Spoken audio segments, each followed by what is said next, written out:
lost my ash.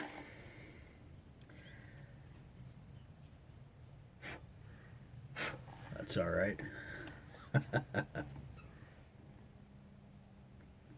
Well, howdy, folks. Timber Drifter here. Out in the shed enjoying a Kentucky cheroot. Big ass cup of coffee. I like these Kentucky cheroots. I think I have found my cigar. They're about an inch longer, maybe an inch and a quarter longer than what I'm showing you here. I like how robust they are. It's a pretty dense. It's a cheroot. I guess I should call it a cheroot. It's a dense cheroot. It's I'd have to apply quite a bit of pressure to break anything, or yeah, in fact, I'm squeezing it pretty hard right now and it's not doing a thing. I like these. There's a little bit of that dark fired flavor. Kentucky dark fired. Reminds me just a little of the, what are they called? I think Drew Estate made them or was making them, makes them, I don't know. Moet? Kentucky dark fired cigars. I really like those, but they're a little too much as far as the size and the cost. I think it was a Lancero that I had that I really liked. But this, a Kentucky cheroot and a cup of black coffee go together like peas and carrots, right? So I think I'm going to invest in quite a few of these. They're quite cheap also. And just not worry about smoking any other cigars. I think I found what I'm looking for. Anyway, it's a chilly spring day. It's warming up though. Take my coat off here pretty soon.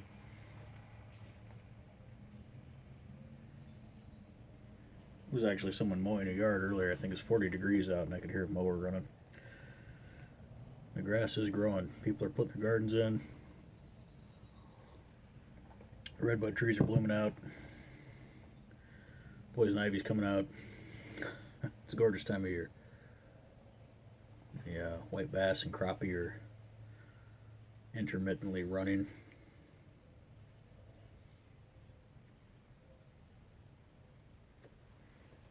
Some people are reporting finding morels. I haven't seen any yet, but I've been looking. So, I think my time here in Kansas is finally coming to a close. I feel it winding down. The plans for returning home are starting to come together.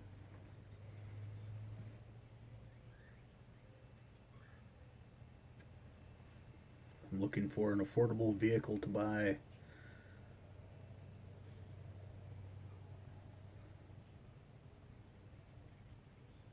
Sort of planning out my route. I'd really like to visit Stephen and Louisa again. I'm a wrench on YouTube.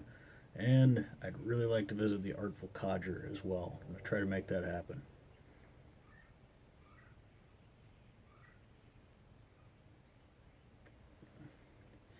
They're both sort of on the way. So we'll see how much time I've got and gas money and all that. Man, I just really like these. I tried them years ago. They come in a yellow, I think it's a 5-pack. I thought they were okay, but I was smoking the backwoods, the black ones, which are highly flavored. They're a decent smoke. I enjoy them while I'm splitting firewood or something. But also I think they're Swisher Rough Riders maybe. I can't remember what they're called. They're kind of like these. But I like these a lot better. That's just, like I said, coffee and a Kentucky cheroot, like peas and carrots.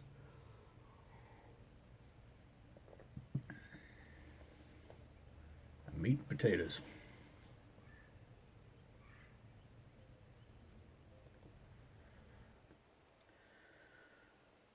Yeah, so the other thing well, where I picked this up was a friend of mine suggested that we do a tour of pipe shops in Tulsa, Oklahoma. So we did a road trip and hit, and they're really all, none of them are, well, I don't know. Two of them are pipe shops as much as they are cigar shops. The other two were mostly cigar shops with a little bit of pipe related stuff, which is the way most places are these days. But there were two that stood out to me as really nice places, and I bought this at one of them, and I really hope I remember the name. I think it's just called Ted's Pipe Shop or Ted's Tobacco Shop, something like that. I don't know the address. It's right next door to a liquor store. It's a little narrow place, and there's guys right in the front of it, puffing on cigars. There's cigar smoke leaking out the door into the street. A little narrow counter with a whole lot of pipes and a whole lot of blends, and then a humidor with a lot of cigars in there. It looks like the kind of place that if I lived there, I would hang out there. And that's where I got these.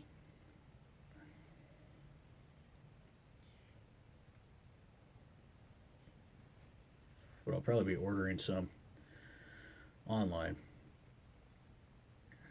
And the other place that I was impressed with didn't have a whole lot of pipe related stuff. They had a nice cabinet with a lot of nice pipes, high cost pipes, as well as the Rossi line for around 55. Good, decent prices for a pipe shop, and they had a variety of stuff.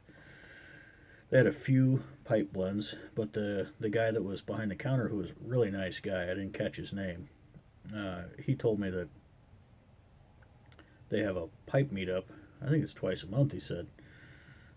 I wish I would have known about that before. I think we would have tried to go down there and make that. But really nice lounge in the back, and just a really nice shop overall. And that place is called Fogue and Bates, and it's at 6929 East 71st Street.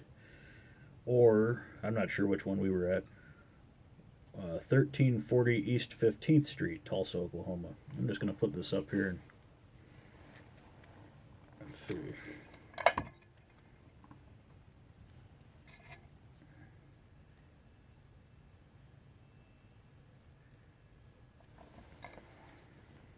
You can pause the video and get that information off of there. If you're in that area, check it out. Nice place. Like I said, not a whole lot of pipe blends, just a few. But nice place, nice guy running it. He was pretty generous with his samples. And we had fun. We had fun touring around. There was another pipe shop too that was actually really nice, but I can't remember what it was called. I think it's called the Tobacco Pouch, actually. The Tobacco Pouch in Tulsa, Oklahoma. Check that one out. That was another cool guy behind the counter, and he understood my reference of red burley smelling like chicken shit. A good red burley smelling like chicken shit. If you've grown up on a farm or been around farming, you probably know what I'm talking about. And that's a good thing, not a bad thing. Although chicken shit doesn't smell good, but there's that chicken shit chocolate kind of thing that happens with red burley. So yeah, the Tobacco Pouch. That was a nice place too. Yeah, what else I got? I picked up some of these filters. Pipe filters, 9mm pipe filters. They're made in Germany. It was $5 for 30 of them. I tried one out today in the Savinelli.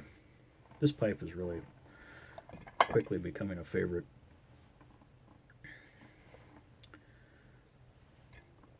Allowing me to smoke some stuff that otherwise would burn me, and I'm enjoying aromatics more through a filtered pipe than otherwise.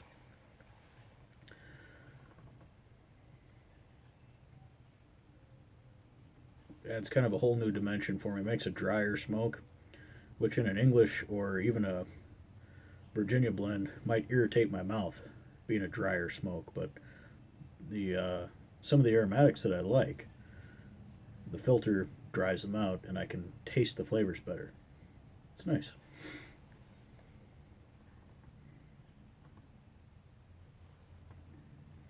So the other thing, with my time in Kansas drawing to a close here, is I have 2 videos that I want to make that I've been trying to make for a while. and it just hasn't worked out so far, and maybe it won't. But I want to make those 2 videos. I might make another video or 2 just randomly, like I tend to do. But after that, I am not going to be on YouTube or Instagram for I don't know how long. I'm taking a break. I tend to think it's not going to be a permanent thing, but who knows? So, I've just had enough for a while.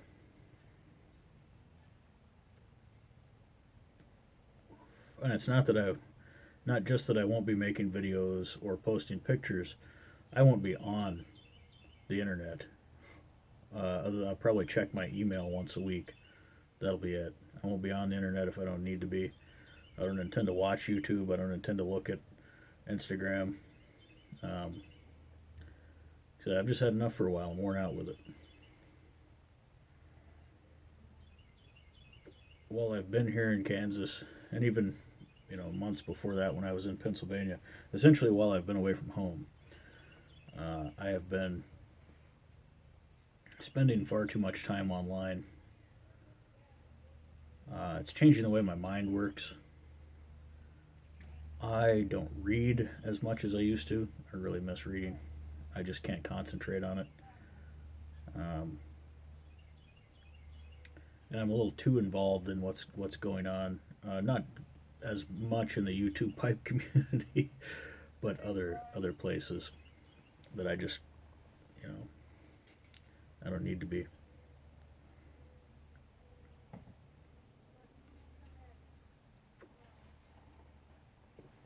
So, I am thinking the number I have in my mind is 2 months.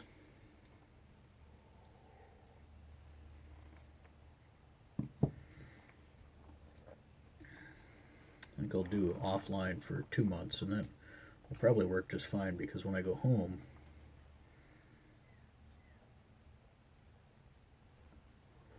I've got a lot of stuff to do. I've got a lot of stuff to do at my place. I've got a lot of work. I've got some work coming up, and I'm going to have to find a whole lot more work.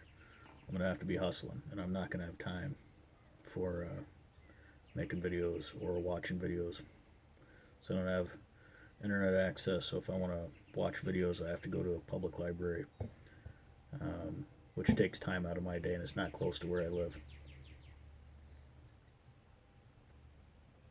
And I really don't know what I'm going to be getting into, so I am going to be throwing myself right into the fire, doing a lot of stuff. I'll be busy, and I just don't need the distraction.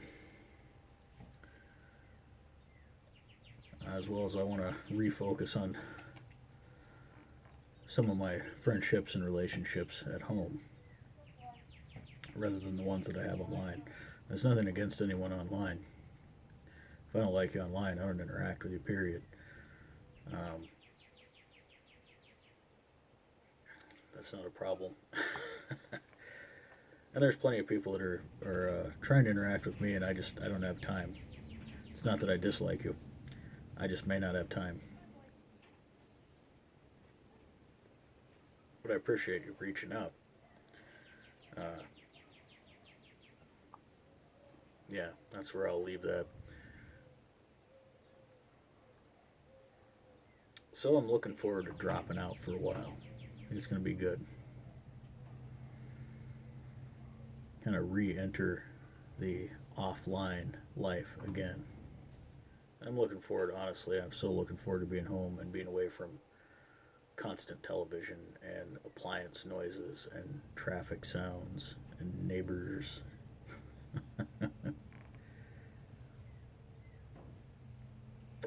Dogs barking and all that junk.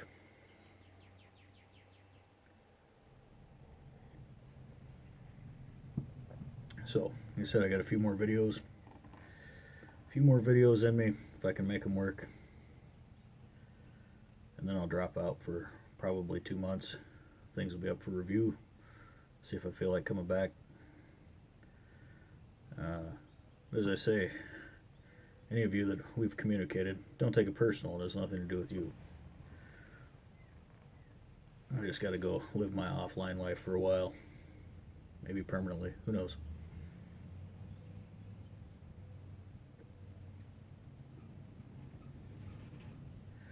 But I'm going to spend the rest of the day in here, or part of the rest of the day, making a sheath for this.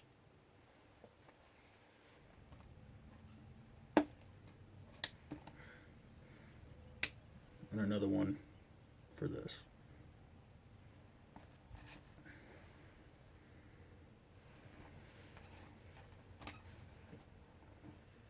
So that's what I'm up to. And we'll see you guys around. Take care.